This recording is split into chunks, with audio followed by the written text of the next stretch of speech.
उसे पता भी नहीं चला कि उसकी पत्नी पास ही बेबस हालत में उसे देख रही थी। निराश होकर वह बाहर निकल आया। इसके बाद उन्होंने औरत को फिर से बिस्तर से बांध दिया। बेहोशी की दवा का असर कम हो चुका था, इसलिए सर्जरी उसे जागते हुए ही करनी पड़ी।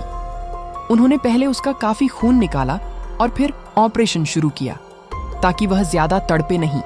आदमी ने उसकी नस दबा दी और धीरे धीरे वह फिर बेहोश हो गई। इस तरह उसकी किडनी एक डिब्बे में रख दी गई।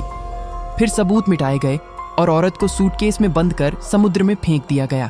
काम पूरा होने के बाद सरगना ने किडनी नई महिला सहयोगी को सौंप दी और उसे अच्छी रकम दी।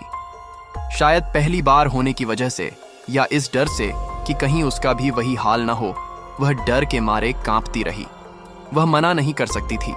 नाफरमानी का सिर्फ एक ही अंजाम था। उधर पति बेचैनी में प्रसारण कक्ष पहुंचा और कर्मचारियों से पत्नी की तलाश में घोषणा करने की विनती की, लेकिन रात होने की वजह से उसे मना कर दिया गया। जल्द ही जहाज अपने गंतव्य पर पहुंच गया, मगर पति को पत्नी नहीं मिली।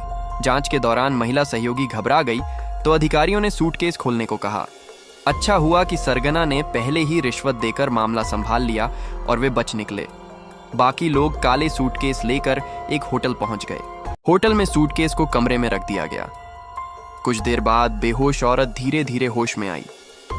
उसने सूटकेस की जिप खोली और बाहर निकलकर अपने सीने के अधूरे भरे घाव को छुआ। उसे कल की सारी घटना याद आ गई।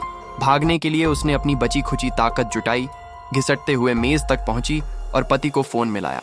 हेलो चेनशिन, मुझे बचाओ।